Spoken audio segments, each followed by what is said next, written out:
As it turns out, and which I know has dawned on many of you, welcome to the party by the way, Victoria 3 is like no other Paradox game out there. Actually, it's not even like any strategy game ever made, not even its direct predecessor, Victoria 2. In many ways, this is understandable. Victoria 2 is a 12-year-old game after all, so there were bound to be some changes. And while some of them are in line with the evolution of Paradox practice over the years, others are not. This begs the question then, now that the game is out, how do various features compare to Victoria 2? Well, that's what this video is all about. Here are the top things Victoria 2 did better than Victoria 3, and one massive missing feature. For our first aspect, we have map modes. Once upon a time, Paradox didn't care about massive UI windows or limiting options for sake of ease. No, back in the early 2010s, Paradox games like Victoria 2 truly emphasized providing as much information to the player as possible. And no, I'm not talking about tutorials or ease of access here, but I am talking about information at a glance easily accessible. You see, Victoria 2 came with a dedicated map in the lower right corner. Contrary to the world map, this one had no color. Instead, it allows you to instantly move to another location in the world. Victoria 3 attempts to do something similar. By holding tab, you zoom all the way out, and can then point to another location to travel there. But it's much more cumbersome than simply clicking right away, and certainly more laggy. But even more than the lovely minimap were the map modes, that lovely range of various ways of seeing the world. For example, Victoria 2 lets us see the world according to several modifiers, many more so than Victoria 3. Here, we have a unique terrain mode, political mode, administrative capacity mode, revolt chance mode, and a unique official diplomatic relations mode, and so on. And as you can see, they're not only present no matter where on the zoom levels you are, but they're also valid for the entire world. I do like Victoria 3's transition from paper to terrain, but I also wish it was possible to toggle. Something my mod tries to fix by the way, so make sure you check that out if you're interested. In this way then, Victoria 2 arguably has more useful and easier to use map modes, and I wish Paradox would return to just giving us a mass of possible information like this. The second thing Victoria 2 does better than 3, at least partially, is arguably the running of the country. Victoria 3 is vastly different from Victoria 2, and even though many of the changes are great, they're not necessarily realistic. I really found it interesting how in Victoria 2, depending on your economic system, it simulated how the economy works in reality. This means that if you're actually in a laissez-faire economy, it's not your job to raise private industry factories or import and export goods, but it is the job of the businesses themselves, or indeed, the capitalists and industrialists who run them. Alternatively, the government can be in charge of only building railways and integral infrastructure, or indeed become a command economy and be in charge of mostly everything. In this way, Victoria 2 gave you so many options for how the game could be played, allowing you to choose if you wanted a game filled with micromanaging, or indeed one of mostly international politics and power relations. In addition, Victoria 2 was not really about micromanaging the supply and demand of every good on the market. That had more to do with the pops and the businesses themselves. This meant that it was more about pushing your country in an economic direction rather than directly, and it made for perhaps a more realistic and less gamey experience. Of course, considering how the supply chain is a vital aspect in Victoria 3, and one I find fun myself, the game would require other major parts to be improved. In this aspect, warfare is another part where we can talk about differences. I'm actually not opposed to Victoria 3's warfare in itself, and I like everything surrounding it, but the battles themselves need to be just a bit more engaging, a bit more focused on tactics.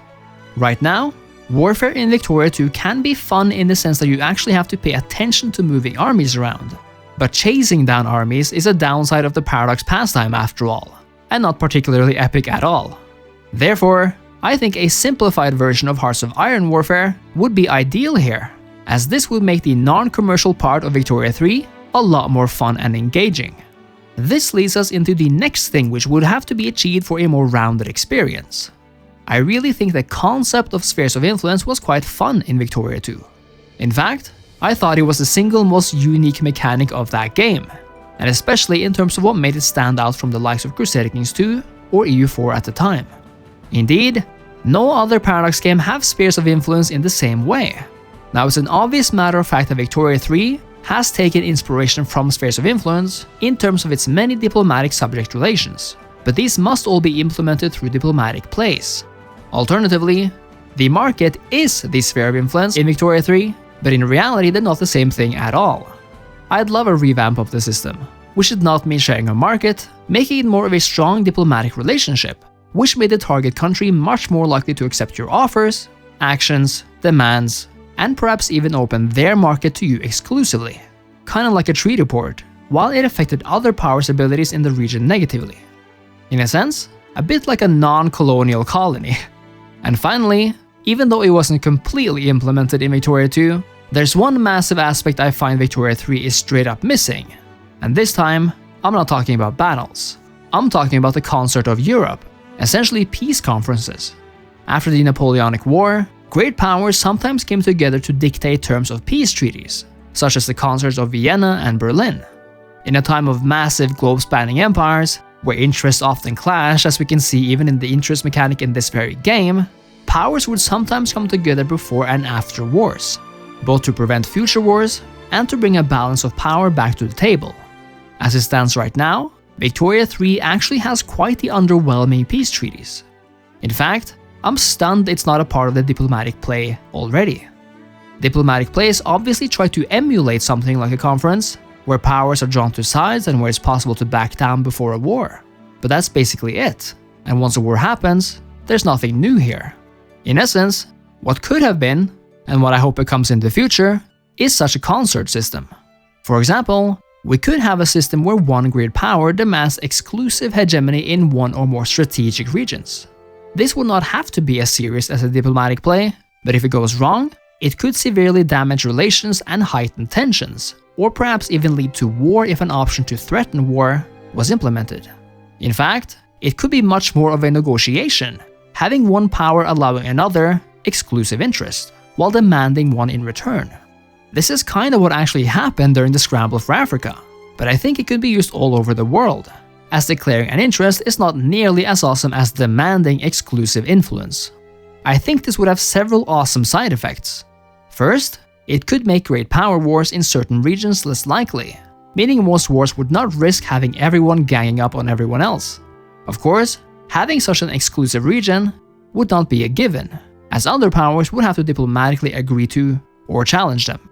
This could also be a matter of range, meaning it's natural that while both Austria and Prussia share interests in Germany, they would not accept a Russian bid for power. In addition, that the Ottoman Empire would look very unkindly on a French interest in the Nile, or indeed that the US would be very unhappy with the British interest in Mexico. This of course doesn't mean that the Ottomans would be able to stop the French, and so it always becomes a question of power, and being able to exert that power. I also think this could extend to actual peace concerts, kinda like in Hearts of Iron, but perhaps keep the original war aims as is. This means that if a war is fought on certain terms with claims, and those terms are met, the original met terms will always be granted if the country wishes, but the rest is up to the winning powers to decide in terms of participation shares. Those were my thoughts on Victoria 2 versus Victoria 3, and indeed a few features I feel are missing, but which could improve vital aspects of the game. But what do you think? If you enjoyed the video, make sure to leave a like, a comment, and subscribe to the channel. If you want to support me further, it would mean the world if you consider becoming a channel member or a patron. Thanks again, and I'll see you next time. Cheers.